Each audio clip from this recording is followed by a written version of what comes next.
Mulat na ang taong bayan at hindi na madadala sa mga drama at mga script na sinusulat nitong administrasyon na ito, no? Kayo po ba ay kasi meron akong nabasa na opinyon ng isang abogado na nanindig daw yung kanyang balahibo dahil lalo na yung unang impeachment hearing bago nitong nakalipas lang na impeachment. Nung nagsalita itong si Madriaga, bago pa man nagsalita ang defense team ng pangalawang pangulo, may kaugnayan sa impeachment ng kanyang kinakaharap.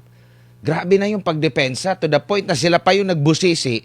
Sila na yung mga nag-compare, sila na yung mga nagdepensa talaga, parang sila na yung naging forensic at kung ano-ano pa. At saka itong latest, yung mga statement, yung kagaya doon sa deposit daw sa bangko, na napag-alaman na yung bangko pala na yun, na branch na yun, ay hindi pa naitatay during that time na sinabi nung date na yun dahil tinatayo pa yung mall na yun. Anong masasabi nyo po dito, by EB?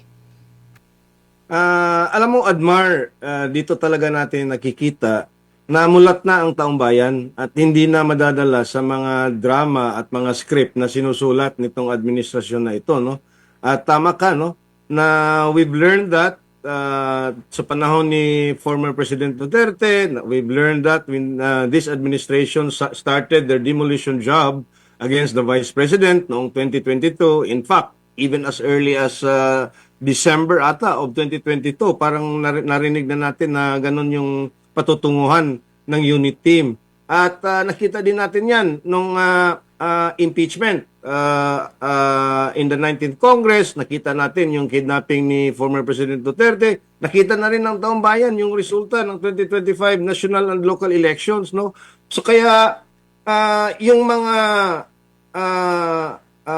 nasa puso talaga na walang bayad at yung iba nga hindi na natutulog sa kaka-research at pagkukumpara doon sa mga datos na pinalabas nila doon sa dyan sa Committee Injustice hearing, para bang the people now is taking the law into their own hands na ganito karami at ganito kalalim ang suporta ng isang Vice President Sara Duterte na nakita naman natin in 2022 kung saan ibinoto siya ng 32 million.